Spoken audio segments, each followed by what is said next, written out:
y'all. We have another boss woman today. Today we're going to be talking with perfumer Chavalia Dunlap. Hi, Miss Dunlap. How are you doing? I'm doing well. How are you? I'm doing great. I learned about you. I was reading something and it talked about black women who were perfumers. Am I saying that right? Yes, ma'am. I don't know why I thought it was perfuming or something like that. But I came across the women and I was reading. And what struck me that got me excited was not that you were doing this, but you were from Longview. Yes, And Longview is my hometown. So I was like, oh my God, they're making perfume down there. But after I read the article, everybody was really interested, but you were the one that struck in my mind. So tell me something. Tell me a little bit about yourself before perfume. Ooh, I have always enjoyed the outdoors. I can remember I grew up in Lakeport, in a very rural area here in Longview, Texas, and I can remember being outside for hours at a time. It seemed like then, I don't know, for some reason time stood still. So I've always been curious. My mom even bought me a book of why, because I asked so many questions. But it was very helpful. That inquisitiveness definitely fueled my passion in many different areas. I started taking music lessons when I was about 6 years old from my music teacher at the elementary school that I was going to. Who was your elementary teacher? Her name was Miss Delia Williams. Okay. Yes, she we knew her. Yes, ma'am. She was my music teacher at school. Then it was G.K. Foster Elementary. And I took lessons from her from age 6 to age 13. And it was just one of those things where she saw something in me, because my mom would, talk to her, and she noticed that I was playing things by ear when I was at home, just picking up little tunes on the radio or on cartoons. And so she helped me to, fast forward, she helped me to end up using music as a profession. I started playing for my first church at 16, so 3 years after I was taking lessons from her. And that kind of fueled my music background, which is long before perfumery. I went to school for music. I ended up teaching in Dallas ISD first, from 2006 to 2011. And then fast forward again, got married, came back to Longview with my twins, and I'm here now. Yeah, and I'm glad you stuck with your music. I think I took it 8 years and I had no talent. It was just that. But it was my mom's idea, so I did it for about 8 years. As I was researching you, I got tickled because you said you sniffed the couch cushions. And, it took me back to my childhood. And you could tell a person's scent by the cushion. And I guess because in our house, at least, you never sat in the living room unless it was a special occasion. And so the ladies and the men would typically not just be in their work clothes, they would be in their Sunday go-to-meeting clothes or whatever. So what did they think about you sniffing the couch cushions?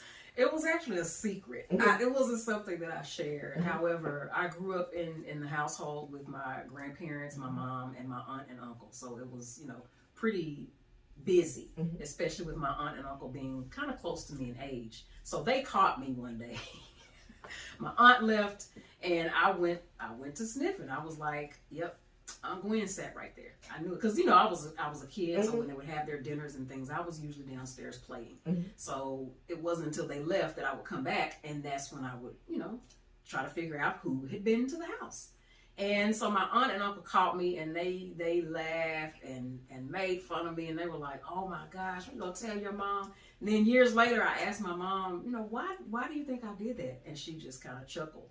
And I was like, well, yeah, why do you think I actually sniffed the couch cushions? And she said, well, I used to do it too when I was a kid. So I guess it was just something about the senses and tying that to a person that you love and that you hold close to your heart, and being able to recognize their scent, whether they were wearing fragrance or not. And my boys do it too. So I guess it's just something that's been passed down, that sense of smell. That's interesting because the last time I saw my mother's sister in Chicago, she came over to the hotel, and when we hugged each other, I started to cry. She said, "What is it?" I said, "You smell like Mama."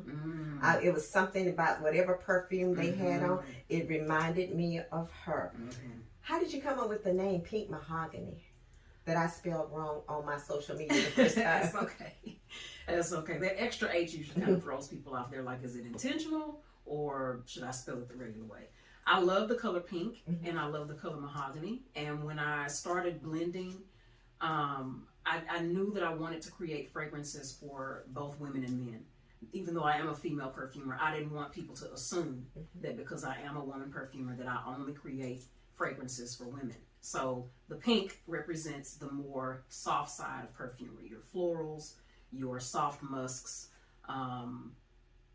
things like cotton or cotton candy, things that represent femininity by societal standards. And the mahogany represents the more masculine side. So it's going to be more of your darker resins, woods, things of that nature that tend to be a little bit more heavier. So putting them together, I wanted to communicate without so many words, saying that my fragrances are for both men and women, the pink and the mahogany. So the extra H just means for him and her. And do you have one that either or could wear, or you made one?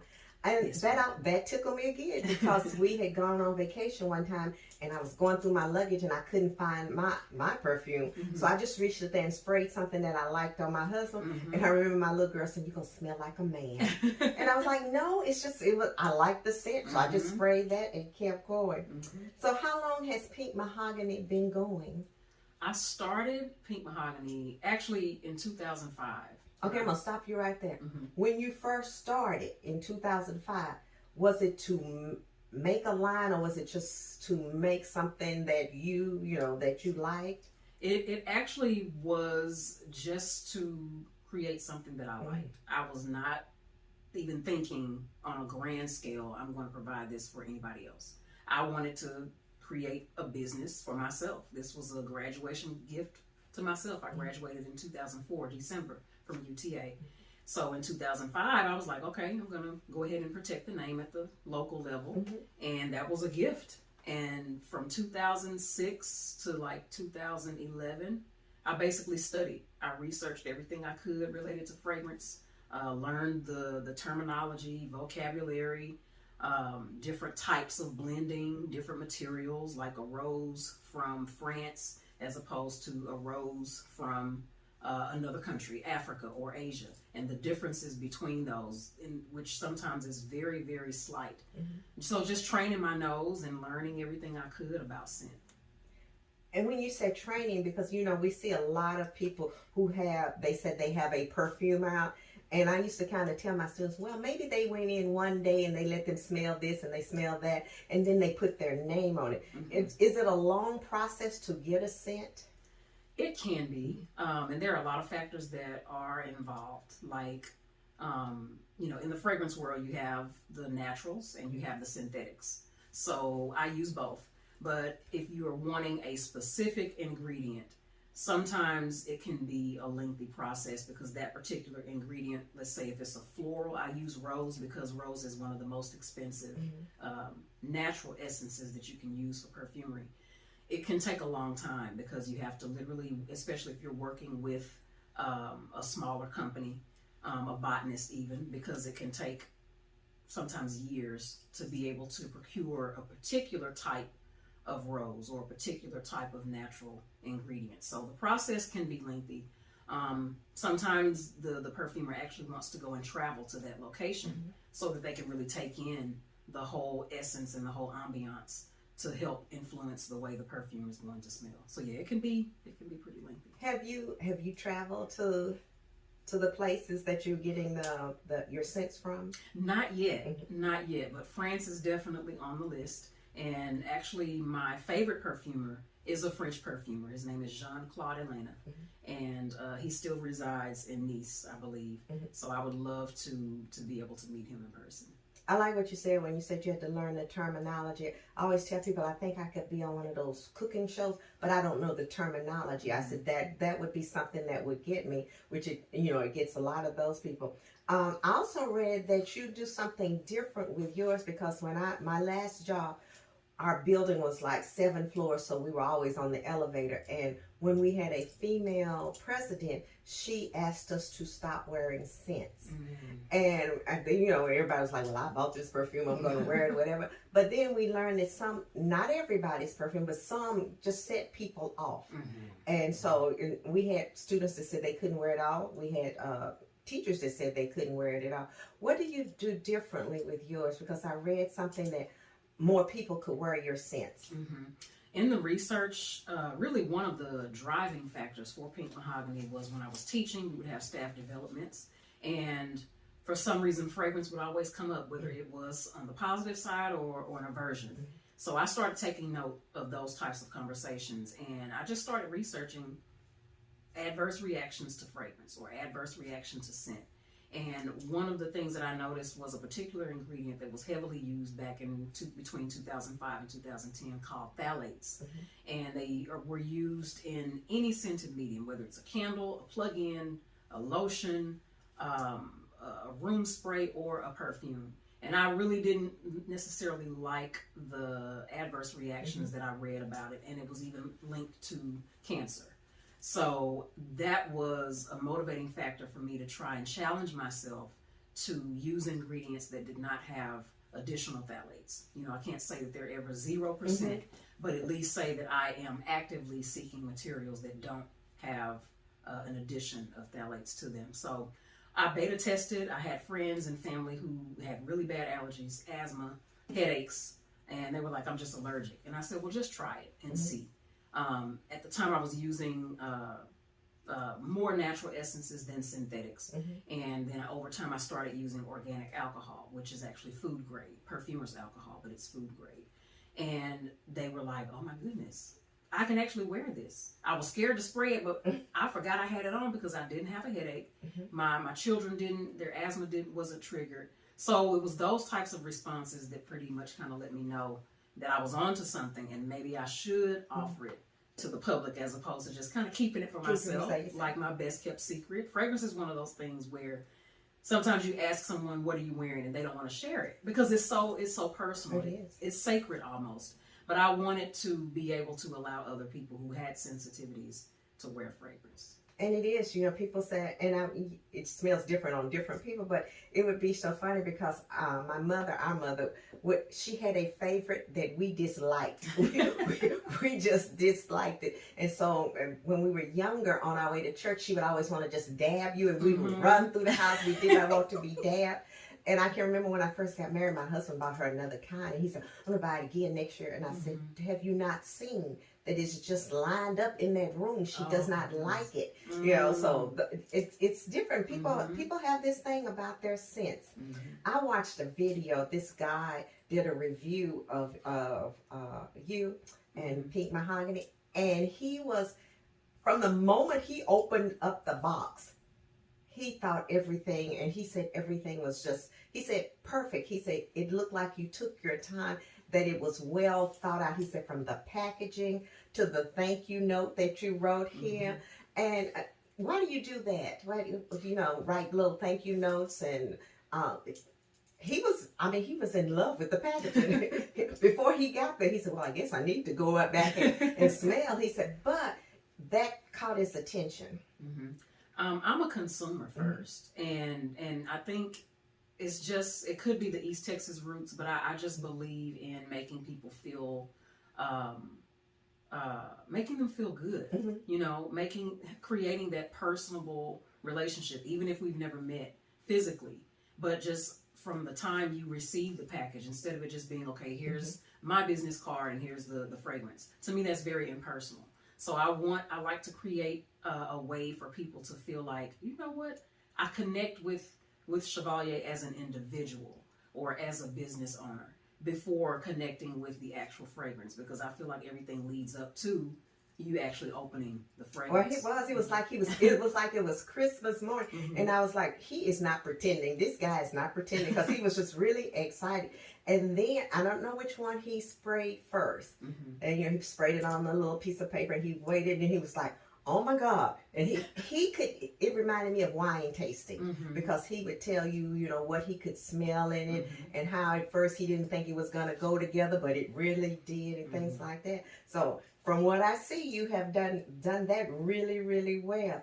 Thank you. It's, do you want to become a big box brand or would you, there are perfumes that we've never heard of. You know, people said they've had something or they've gone someplace. Or do you want to stay like smaller? No, I definitely want to grow. Mm-hmm. I encourage growth. However, I'm not trying to grow too fast. Mm-hmm. I do want to make sure I have inventory. I want to make sure that I have legalities in place because as you grow, especially when you start dealing with retailers, there can be a lot of red tape to go through. And I've seen it happen with brands that grow too fast and then they end up flopping because they weren't prepared. So I am all about the organic and the slower growth, but I do want to continuously expand. There are a lot of goals I have for the brand. I'm happy with where I am now, but I'm not going to be complacent. You know, I'm always going to be looking for ways to get the brand into more households and more homes and individuals. And one thing I kind of skipped over when you said you were self-taught. And again, I didn't know they had a school for you to go to. And I think people don't realize that it's a process and you have to study. They just say, oh, they made a perfume. Because I know people that say, I'm going to start this. And I'm going like, but you haven't done this. So could you tell us a little bit about being self-taught? Absolutely. Again, I started the process in 2006. And I would just research different materials. I didn't at the time have a particular supplier, but I would purchase in very, very small quantities because it was expensive and I didn't want to waste materials. And so it started from there, taking a lot of notes, and I learned my lesson on not taking notes early on. I would make a blend and just because you have to let it sit for at least 30 days. It's not advised. I didn't know that. Right. And that's a hard thing to do because for me, I'm like, okay, I want to know what it's going to smell like. But you have to let all of the materials kind of marry each other, if you will, and blend together over time. And then go back and evaluate because it's going to change within those 30 days. And I would create a blend thinking, I'm going to have to toss that. And then go back, I would keep it and go back and smell it within the 30 days and it would smell so good. And then try to find my notes and I'm like, I didn't write down.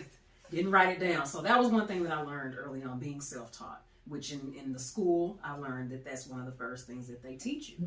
Another challenge that I had was I was literally counting drops. So I was creating blends in such, I'm going to show you, in a container, this is 4 milliliter. This is how I was blending in such a small quantity. So I was literally counting drops. So then when it's time to create the 1.7 ounce, because people are like, hey, I love that sample you sent me. Can I get a full size bottle? I'm like, oh Lord, I'm gonna have to count drops for a 1.7 ounce. That's gonna take forever. And what if I lose count? You know, I'm thinking of all these things. And over time I learned that you're supposed to weigh it. So I had to buy a scale and weigh everything in grams. So what I ended up having to do was every blend that I had created up until that point, this was around 2011, 2012, I literally had to convert those drops. So go back and count the drops and convert it and weigh it on the scale so that I could have the full conversion. Because now I'm at the place where I'm actually working with other companies. So if I need 100 bottles to be produced, then they produce those 100 bottles, but I have to provide the formula. And it can't be in drops. So, you know, that was one of the challenges, I would say, or two of those challenges, being self-taught. I think on the flip side, what I think sets a self-taught perfumer apart from those who have actually studied is that the limitations are removed. So I have ignorances in a positive way that someone who actually went to the traditional school and say, nope, you have to do it this way because this is how you're going to produce that result. But me being self-taught, it's like, no, this can go with this. Or let me try an extract with a natural or an aroma chemical and see how it works. So I don't have any blinders on because it's like I'm completely open to be able to create and really allow my creativity to flourish. It's like your grandmother cooking a cake, and she says a little of this, a pinch of that, and then she tells you that's about a teaspoon, and you put a teaspoon in there, but it doesn't taste the same as hers. And when you talked about the bottle, and that leads me to the next one. As I was researching you, I found that you were going to the Perfume Bottle Association. Yes, ma'am. And I was telling somebody, I was like, I didn't know they had that. And how was it designing the bottles that you use? Did you design them? Actually, I have a bottle design that I am in the process of getting created. As a smaller business, the minimum order quantity can sometimes be outrageous. So anytime you're dealing with anything custom, because they literally have to run it through the machine, everything has to be custom. So they can't do 100 bottles. It has to be in the thousands. So I'm using stock bottles for now. And then I just use my custom labels with my logo and everything on there. And as a child, and when Avon was popping, everybody kept their Avon bottles. Yes. Especially young ladies when you were like 13 or 14, even if you didn't use them. Well, I am so glad we got to talk with you and see all your bottles and everything. Yes, can you tell us where we can purchase? Absolutely. You can purchase on the website. The main website is Pink MahogHany with that extra H, MahogHany.com. And I'm also on Etsy under the same name, Pink MahogHany. Okay, then thank you so much. And could you also tell them about your social media before we leave? Absolutely. We are on Instagram and Facebook under Pink MahogHany. It's Pink_Mahogany on Instagram and Pink MahogHany on Facebook. And I am Longview proud of you. I am Texas proud of you. Thank you so much. Thank you for having me.